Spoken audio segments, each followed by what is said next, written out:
This is a Bento Swift Trawler 34 2011 that we just taken on trade. It's yet to have its rehab. Once our service department puts its touch on it, it'll show like new. You can see aft. There's a swim platform, and the teak's obviously going to need some attention. Stepping down into the engine room. Actually, this is storage and access to your generator.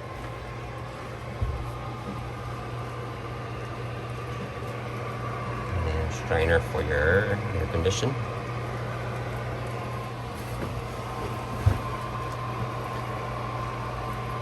Looks like this is a Cummins owning, say 5 kW.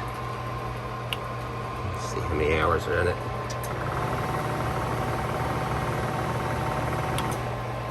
588.5.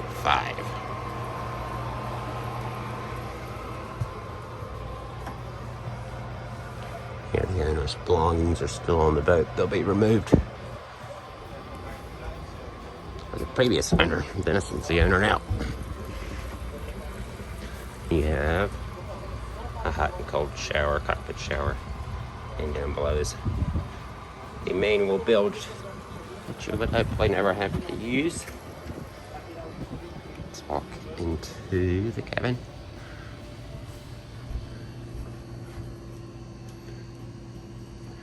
So it's a Florida registered and a Coast Guard documented boat.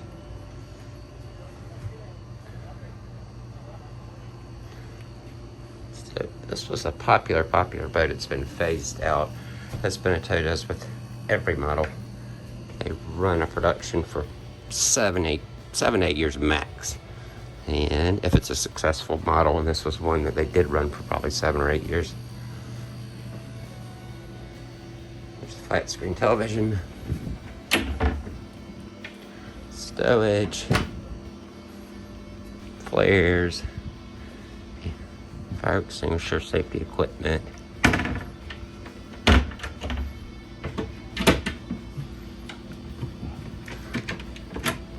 Wine or liquor storage, ice maker,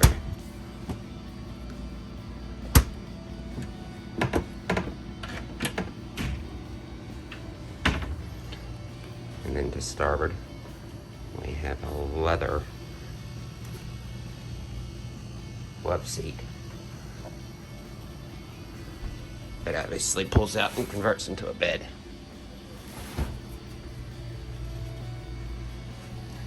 And your helm stations to starboard as well. Everything you need's right here. You can see you have remote access to start the generator, your VHF and loudspeaker, your bow thruster controls, Mercury Smartcraft, a single autopilot. Looks like he upgraded his Ray Marine to a hybrid touch. That technology was not available in 2011. Looks like a rudder indicator, analog for fuel, battery, another Smartcraft gauge, oil pressure, and water temperature. And as you leave the helm station, actually before we leave the helm station, let's point out the galley. It's a nice U-shaped galley with a double basin stainless steel sink, an LP 2-burner cooktop, and a convection oven. Plenty of 110 outlets in the galley to plug in any other appliances you may want. That's just a safety feature. That's to prevent propane accidentally entering the cockpit, so this turns the solenoid on and off remotely. Stainless steel backsplash.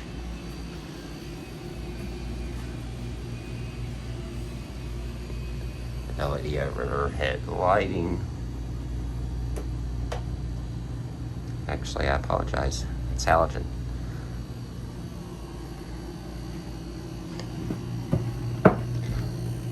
and 3 steps down, but reachable from the helm station is your tank monitoring system. Below that is your panel for your everything 240. And also your indicator light showing that shore power is coming in.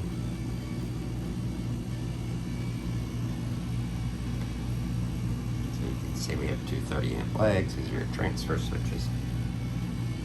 One I assume is designated for climate, while the other is designated for everything else, such as your 110 outlets, your battery charger, your hot water heater.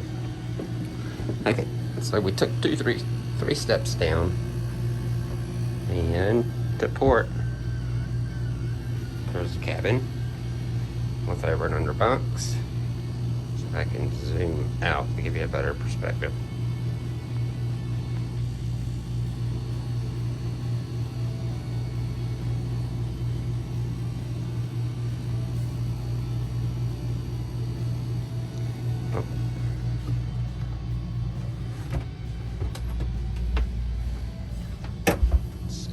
I am a little over 6 feet.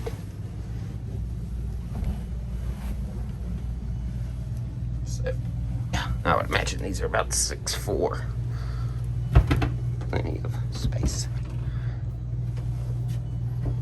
Storage below. And then 3 steps down from this line in the main living area are your battery switches and fuel transfer and fire suppression and breaker. No breakers. And adjacent and starboard to those over and under bunks is the head.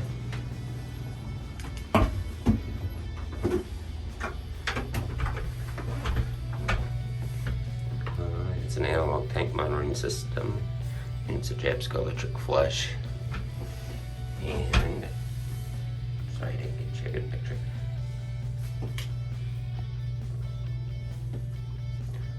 And of course, the little rubber buttons, the puck for the sump when you're taking a shower.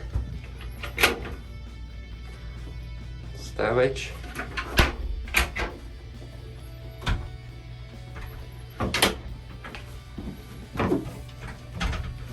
More stowage.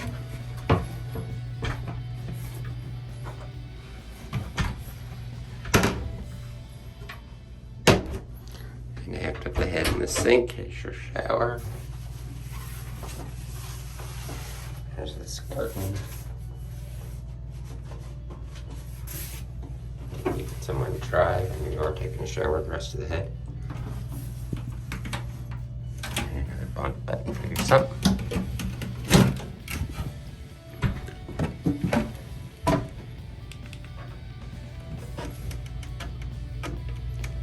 Valve for something. I don't have enough light. I would imagine it's discharge for your sink.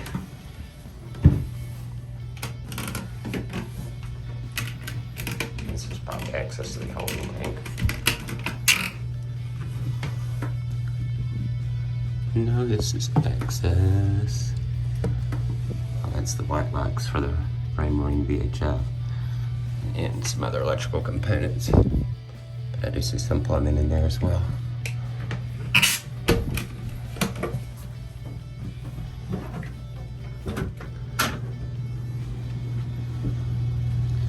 And this would be the master stateroom.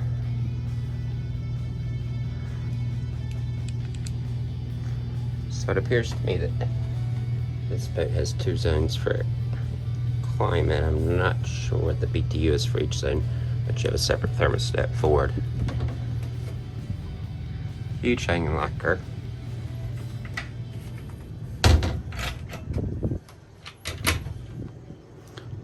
More stowage. And it's symmetrical, the stowage. Well, this closet has shelves.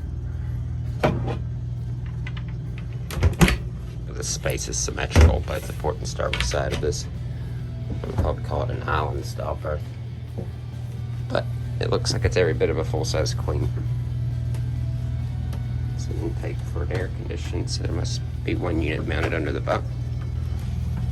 There's a magnet for the door catch.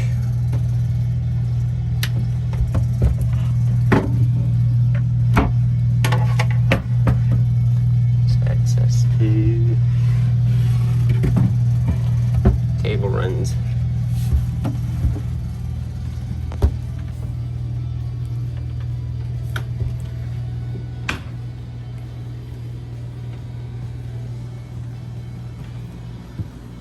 And this is neat. This step comes down, mounts here, or sits there, and gives you a little more height for visibility. Okay, let's walk outside. I like having that door too. That's nice for ties.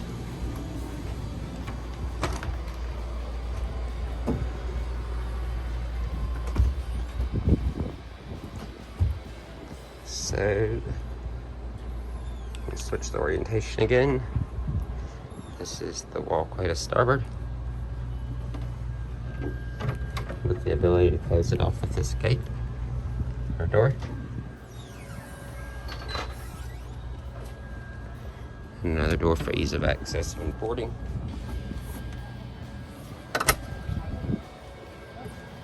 Molded non-skid throughout. Sun pad forward.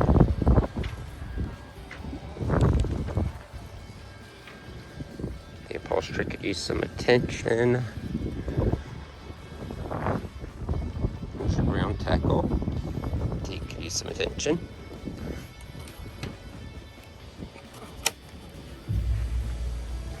Plenty of road.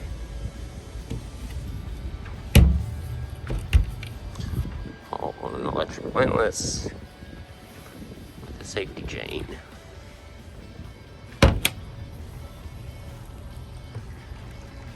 All right, and we are going on the port side walkway.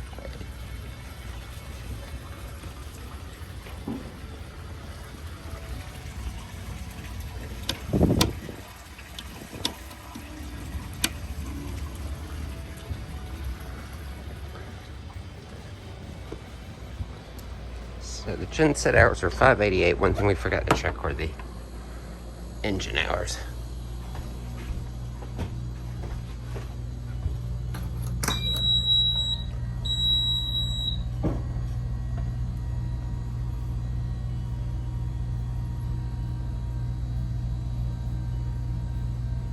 (6:01).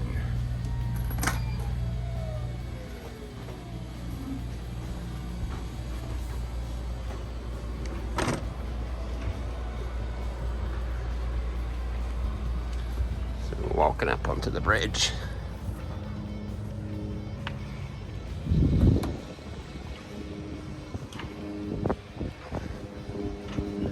Plenty of room for lounging up here. A crane / mast if you wanted to hoist a dinghy. Put it up here. Just use this as a nice living space. Similar configuration above as what we saw down below. Nice table with an inlaid compass rose. And the upholstery up here is not too bad. The upholstery, but I mean the cushions. The bimini needs some attention.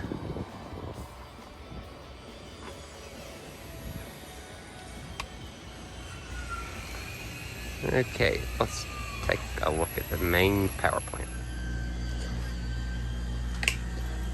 Okay, so easily accessible by lifting the Berber. It's not Berber, whatever the carpet was. Lifting it up, and it's centerline, of course. And this is a Cummins QSB.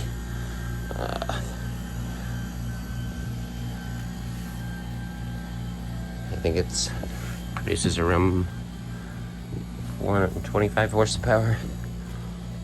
Let's see. Yeah. So this is the QSB. 425. A dependable power plant with shaft propulsion.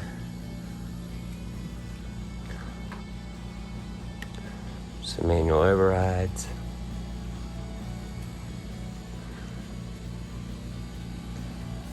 And looks like there's your ball valve for your strainer. The engine strainer, that is.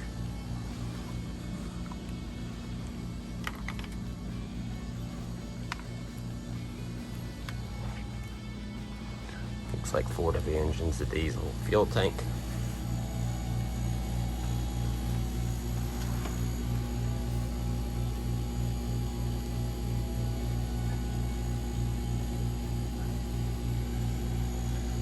That's about it. Give me a call if you have any questions.